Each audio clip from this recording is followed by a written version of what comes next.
말씀 묵상에 대해서 은혜를 나누고자 합니다. 여섯 번째로 묵상과 성령님에 대해서 나누도록 하겠습니다. 묵상에는 반드시 성령님께서 함께 하셔야 합니다. 말씀과 성령님은 함께 역사하시기 때문입니다. 말씀이 역사하는 곳에 성령님이 역사하시고, 성령님이 역사하시는 곳에 말씀이 역사합니다. 말씀이 곧 영이시기 때문입니다. 요한복음 6장 63절에 살리는 것은 영이니 육은 무익하니라. 내가 너희에게 이른 말이 영이요 생명이니라. 에베소서 6장 17절에 예수님은 성령의 검, 곧 하나님의 말씀을 가지신 이라고 말씀합니다. 바울은 성령 충만과 말씀 충만을 하나로 보았습니다. 에베소서 5장 18절과 골로새서 3장 16절에 초대교회에 나타난 성령의 부흥은 곧 말씀의 부흥이었습니다. 사도들에게 성령이 충만히 임했을 때 그들은 말씀에 사로잡혀 담대히 하나님의 말씀을 증거할 수 있었습니다. 사도행전은 성령 충만을 받았다는 말과 말씀을 받았다는 말을 함께 사용하고 있습니다. 성령님의 역사를 강조한다고 해서 또 말씀을 무시하면 안 됩니다. 사도행전 6장 2절에 사도들은 말씀을 제쳐놓고 아무것도 하지 않겠노라고 말하지 않습니다. 사도행전을 아무리 읽어보아도 사도들은 성령 충만을 위해서 기도했다는 기록은 없습니다.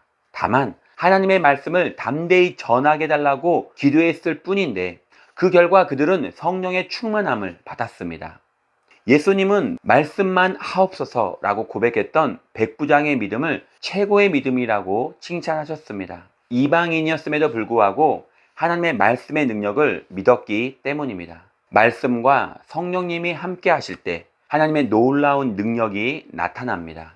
우리는 두 개의 날개를 가져야 합니다. 말씀과 성령이라는 날개입니다. 이 날개가 비상하도록 하는 것은 바로 기도입니다. 기도할 때 말씀과 성령이 함께 역사하시는 것입니다. 그래서 묵상을 할 때는 먼저 성령님의 도우심을 기도로 시작해야 합니다. 그러면 성령께서 말씀을 조명하셔서 그 말씀을 깨닫게 해주십니다. 성막을 보면 성소 안에 떡상을 밝히는 것은 등대입니다. 떡상은 말씀을 상징하고 등대는 불빛, 즉 성령님을 상징합니다. 말씀을 비추어 그 뜻을 알게 하는 것이 바로 성령님이라는 의미입니다.